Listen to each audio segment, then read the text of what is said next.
ಚಿದಂಬರ ನಮಸ್ತೆಸ್ತು ಚಿಂತಿತಾರ್ಥಪ್ರದಾಯಿನೇ ಔದುಂಬರ ಸದಾವಾಸ ಚಿದಂಬರ ನಮೋಸ್ತುತೆ. ಗುರುರ್ಬ್ರಹ್ಮ ಗುರುರ್ವಿಷ್ಣು ಗುರುರ್ದೇವೋ ಮಹೇಶ್ವರ ಗುರುರ್ ಸಾಕ್ಷಾತ್ ಪರಬ್ರಹ್ಮ ತಸ್ಮೈ ಶ್ರೀ ಗುರವೇ ನಮಃ. ಎಲ್ಲ ಆತ್ಮಜ್ಯೋತಿಗಳಿಗೆ ಶಿರಸಾಷ್ಟಾಂಗ ಪ್ರಣಾಮ ಮಾಡುತ್ತಾ ನನ್ನ ಸದ್ಗುರುಗಳಾದ ಶ್ರೀ ಚಂದ್ರಕುಮಾರ್ ಅವರ ದಿವ್ಯ ಚರಣಾರವಿಂದಕ್ಕೆ ಸಾಷ್ಟಾಂಗ ಪ್ರಣಾಮ ಮಾಡುತ್ತಾ ಇಂದಿನ ರಾಜಾರಾಮ್ ಮಹಾರಾಜರ ಕೃತ ಜ್ಞಾನಪರ ಅಭಂಗವನ್ನು ಶ್ರವಣ ಮಾಡೋಣ. ಚಿಂತನ ಮನನ ನಿಧಿಧ್ಯಾಸವನ್ನು ಮಾಡೋಣ. ಅದನ್ನು ಮಾಡಿ ಧಾರಣ ಏನಪ್ಪ, ಒಂದು ವಸ್ತುವಿನ ಹಿಡ್ಕೊಂಡ್ರೆ ಬಾಕಿ ಎಲ್ಲ ವಸ್ತುವು ತಾನಾಗೆ ಬಿಟ್ಟು ಹೋಗುತ್ತದೆ. ಧಾರಣ ಅಂದರೆ holding together only one thought, dispelling all the other thoughts. ಈ ಜ್ಞಾನಪರ ಅಭಂಗದ ಸಾರ ಏನಪ್ಪ ಅಂದರೆ, ಸದ್ಗುರು ಕೃಪೆ ಆಗದೆ ಹೊರತು ಬ್ರಹ್ಮಾನುಭವ ಅನ್ನಿ, ಆತ್ಮಾನುಭವ ಅನ್ನಿ, ಆತ್ಮ ಸಾಕ್ಷಾತ್ಕಾರ ಅನ್ನಿ, ಅಥವಾ ಬ್ರಹ್ಮಾನಂದ ಅನ್ನಿ, ರಿಯಲೈಸೇಷನ್ ಅನ್ನಿ, ಯಾವುದೇ ಶಬ್ದ ಬಳಕೆ ಮಾಡಿದ್ರೂ ಕೂಡ ಕಡೆಗೆ ನಾವು ಮುಟ್ಟಬೇಕಾಗಿರೋದು ನಮ್ಮ ಗುರಿ, ಅದು ಸದ್ಗುರು ಪ್ರಾಪ್ತಿ ಹೊರತಾಗಿ, ಸದ್ಗುರು ಪ್ರಾಪ್ತಿ ಆದರೂ ಕೂಡ ಅವನ ಆಜ್ಞೆಯಂತೆ ವರ್ತನೆ ಮಾಡಲಿಲ್ಲ ಅಂದರೆ ಕೇವಲ ನಾನು ಸದ್ಗುರುಗಳನ್ನು ಮಾಡ್ಕೊಂಡಿದ್ದೀನಿ ಅನ್ನೋ ಭ್ರಮೆಯಲ್ಲೇ ನಾವು ಬದುಕ್ತಾ ಇರ್ತೀವಿ. ಅವನ ಹೇಳ್ಕೊಟ್ಟಿದ್ದ ಪಾಠವನ್ನು, ಅವನ ಹೇಳ್ಕೊಟ್ಟಿದ್ದ ಬೋಧವನ್ನು ಶ್ರವಣ ಚಿಂತನ ಮನನ ಮಾಡಿ ಅದನ್ನು ಜೀವನದಲ್ಲಿ ಅಳವಡಿಸ್ಕೊಳ್ಬೇಕು. ಇಂಪ್ಲಿಮೆಂಟೇಷನ್ ಆಗದೆ ಹೋಗದೆ ಎಲ್ಲವೂ ವೈಫಲ್ಯ ಬಡಬಡಾಗೋಗುತ್ತೆ.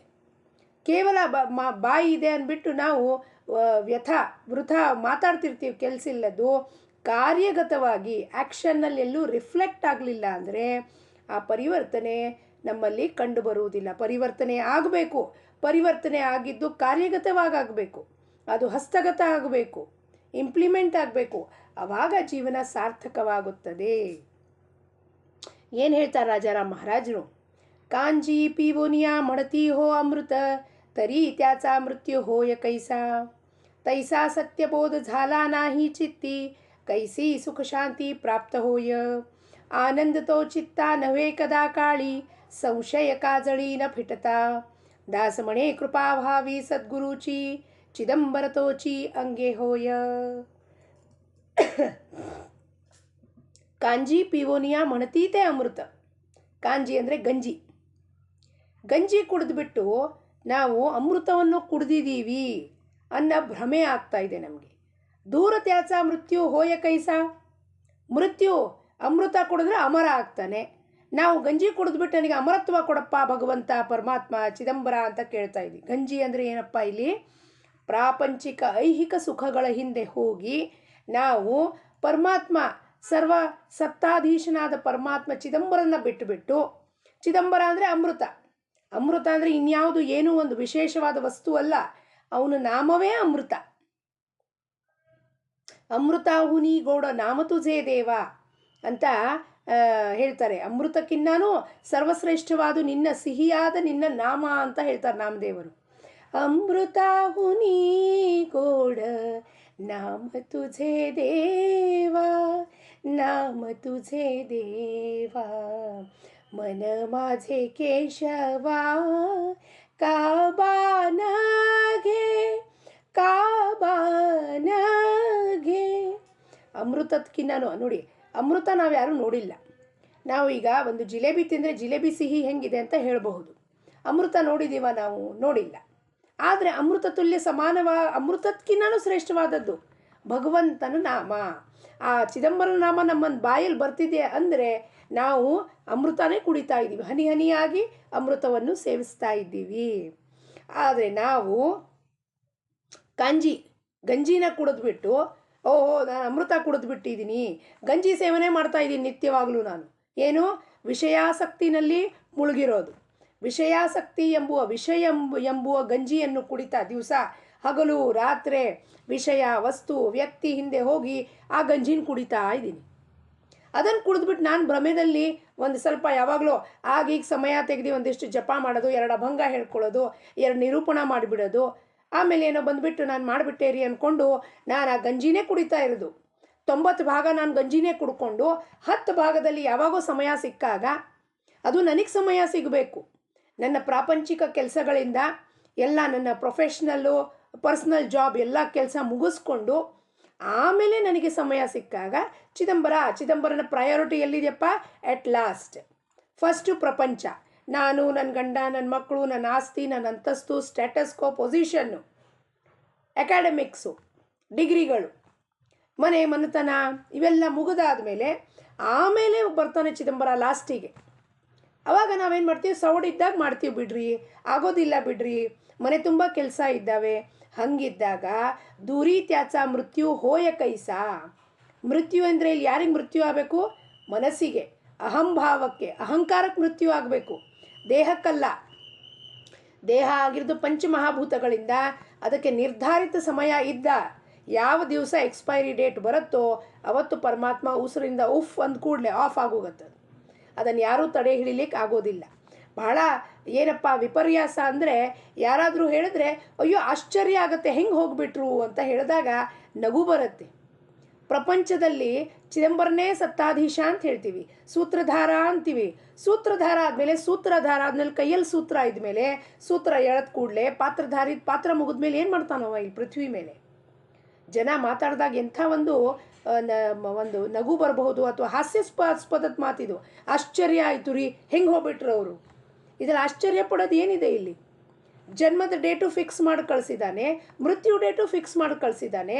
ಆ ದಿವಸಕ್ಕೆ, ಆ ಕ್ಷಣಕ್ಕೆ, ಆ ಕ್ಷಣ, ಆ ಸ್ಥಳ, ಆ ಜಾಗ, ಅದರಲ್ಲಿ ಆ ಪರಮಾತ್ಮ ನೇಮಿಸಿರ್ತಾನೆ. ಇವತ್ತಿನ ದಿವಸಕ್ಕೆ ನಿನ್ನನ್ನು ನಾನು ಕರ್ಕೊಳ್ಳಿಕ್ಕೆ ವಾಪಸ್ ಬರ್ತಿದ್ದೀನಿ, ನನ್ನ ಹತ್ರ ವಾಪಸ್ ಬಾರಪ್ಪ ನೀನು ಅಂದಮೇಲೆ ಅಲ್ಲಿ ಆಶ್ಚರ್ಯ ಪಡುವಂಥದ್ದು ಏನು ಮಾತಿದೆ?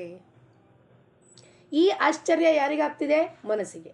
ಯಾಕೆ ಅಂದ್ರೆ ಅಹಂಭಾವ ಹೊಂದಿ, ನಾನು ಕರ್ತೃತ್ವ ಎಲ್ಲ ಹೊಂದಿರೋದಕ್ಕೆ ಇಂಥ ಮಾತುಗಳು ಬಾಯಿಂದ ಬರ್ತಿರ್ತವೆ. ಜ್ಞಾನಿ ಆದವನು ಏನು ಮಾಡ್ತಾನಪ್ಪ?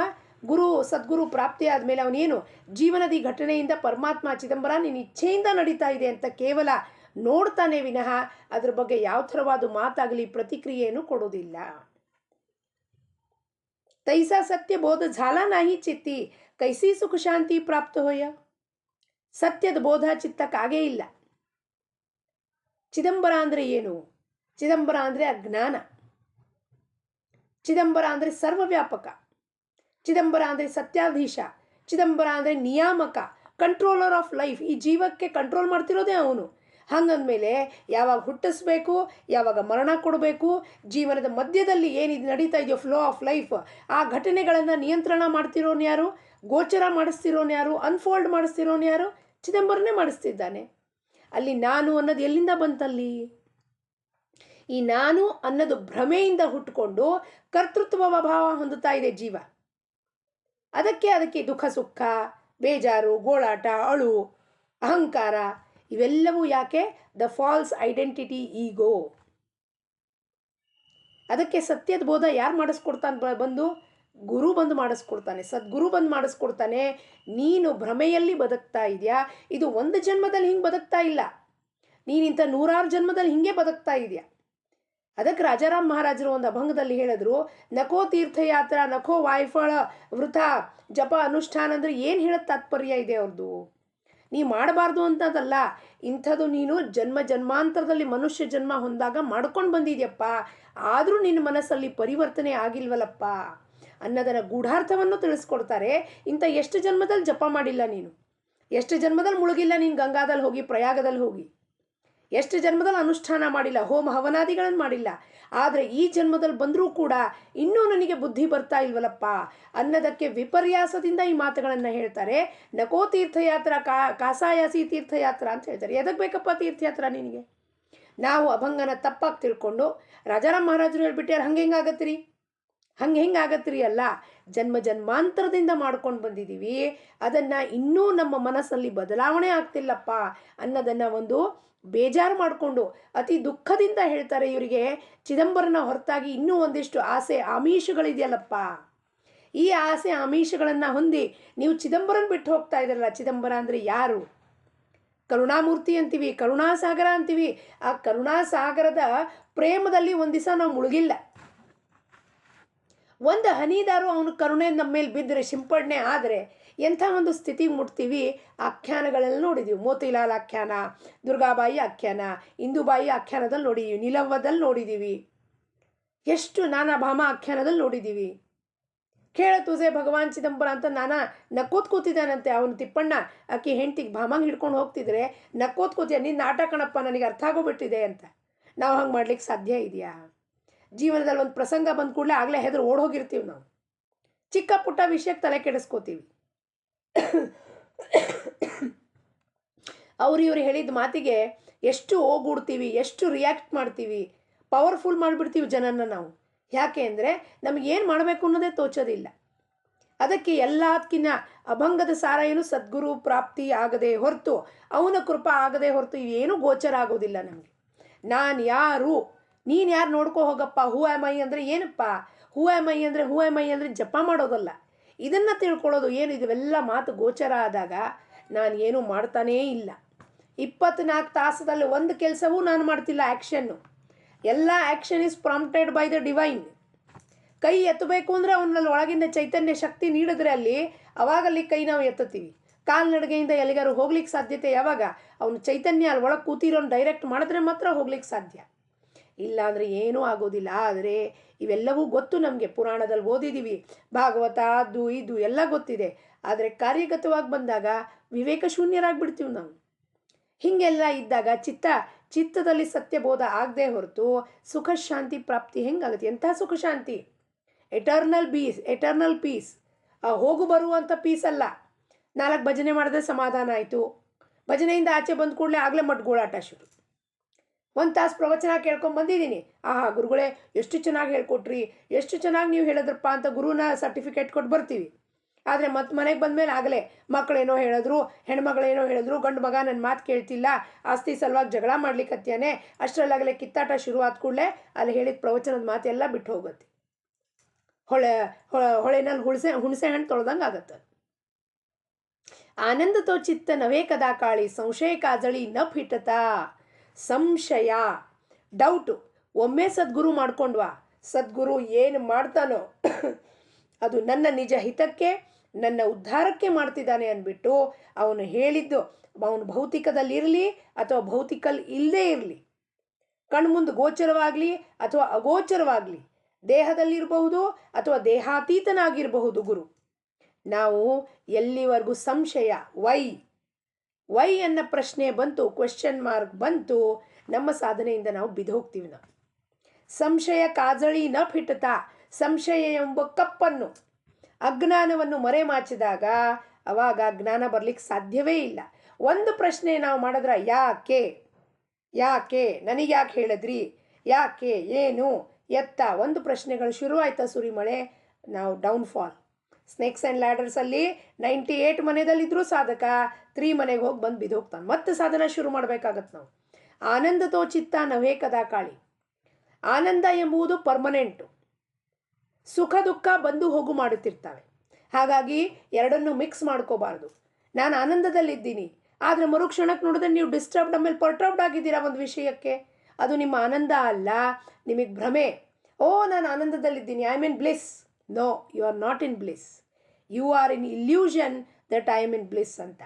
ಬ್ಲಿಸ್ ಅನ್ನೋದು ಪರ್ಮನೆಂಟ್, ಅದು ಹೋಗೋದು ಬರುವುದು ಅಲ್ಲ. What comes and goes are feelings and emotions, and it is related only to the mind. It is in the domain of the mind. It is not related to the consciousness. Consciousness ಅಂದರೆ ಇರುವಿಕೆ, ನಾನು ಯಾರು ಎಂಬುದು ಇರುವಿಕೆ. ಈ ದೇಹ ಬಂದಿದೆ, ದೇಹದಲ್ಲ ಜೀವಾತ್ಮ ಬಂದಿದೆ, ಒಂದು ಪರ್ಪಸ್ಗೋಸ್ಕರ ಬಂದಿರುತ್ತೆ. ಆ ಪರ್ಪಸ್ ಫುಲ್ಫಿಲ್ ಮಾಡಬೇಕು, ಪುನಃ ನಾವು ಎಕ್ಸಿಟ್ ಆಗಬೇಕು. ಇಷ್ಟು ಕೆಲಸದಲ್ಲಿ ವ್ಯವಹಾರದ ಪೂರ್ತಿಗೆ ಮಾತ್ರ mind will be operating in this world ಅಷ್ಟೇ. ಅಷ್ಟು ಬಿಟ್ಟು ಇನ್ಯಾವ ವ್ಯವಹಾರದಲ್ಲೂ ಮೈಂಡ್ ಆಪ್ರೇಟ್ ಮಾಡಲ್ಲ. ಅಂದರೆ divine is always operating there. ನಮ್ಮದು ಪ್ರಾಪಂಚಿಕ ಜನದ ಏನಪ್ಪ, ನಮ್ದು 24 ಗಂಟೆ ಮೈಂಡೇ ಆಪ್ರೇಟ್ ಆಗ್ತಿರತ್ತೆ, ಡಿವೈನ್ ಆಪ್ರೇಟ್ ಮಾಡ್ಲಿಕ್ಕೆ ನಾವು ಬಿಡೋದೇ ಇಲ್ಲ.